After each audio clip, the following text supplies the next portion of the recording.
15 years ago, coordinating a project meant plunging into the chaos of email. Every conversation was buried in a labyrinth of forwarding, CCing, and BCCing.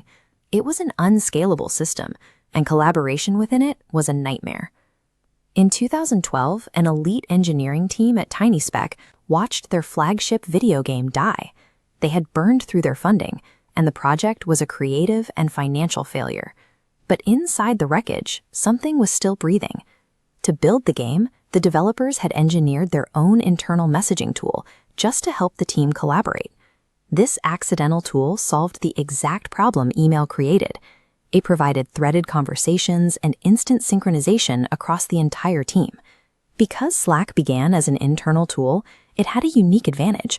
It was built to solve immediate human frustration, rather than to appease the checklist requirements of corporate IT buyers.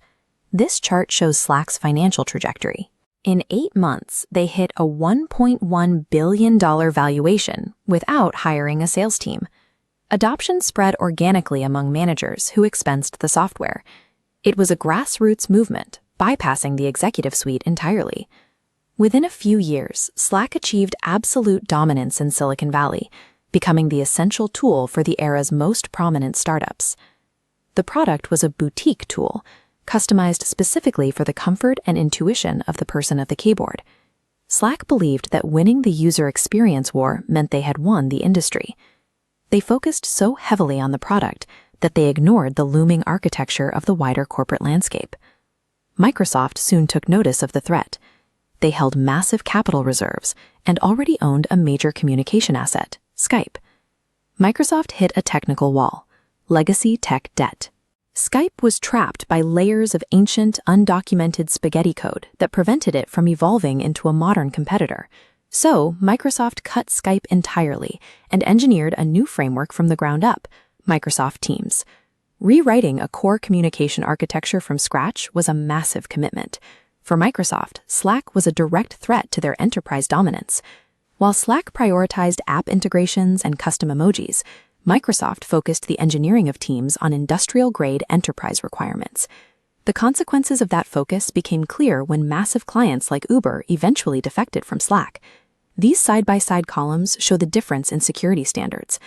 Microsoft's column instantly fills with compliance badges like SOC, ISO, and HIPAA. Slack's early scope was far more limited. At the Fortune 500 scale, security compliance is a mandatory manufacturing standard. If the software doesn't meet the requirement, it is disqualified, regardless of the user experience. Microsoft's most effective weapon wasn't a feature, it was the bundle. They force-installed Teams as a standardized part of the Office 365 monolith, giving millions of enterprise users access to the tool overnight.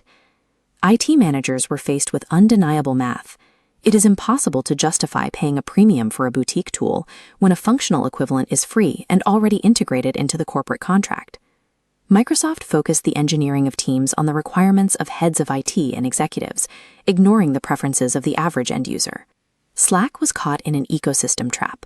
They were losing the war not on product merit, but because they lacked a pre-existing distribution infrastructure. Slack eventually realized they were being outgunned in distribution. They responded with a full-page newspaper ad titled "Dear Microsoft," listing advice on how to build a good product. The conflict moved to the courts when Slack filed a formal antitrust complaint with the European Union, accusing Microsoft of illegal bundling tactics. But regulatory bodies move at the speed of government. For a software company losing market share every day, the law was moving too slowly to save them. Slack chose to surrender. They sold to Salesforce for $27 billion in a bid to become part of a larger enterprise bundle.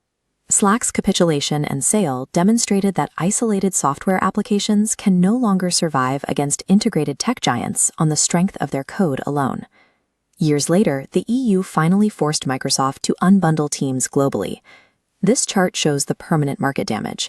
Teams now holds a massive 37% market share, while Slack has been restricted to just 13%. The Salesforce integration failed to change the trajectory, leading to an exodus of Slack's founding leadership. This is the physics of the tech industry. In a mature market, isolated brilliance and perfect engineering will almost always lose to the monopolistic gravity of bundled infrastructure.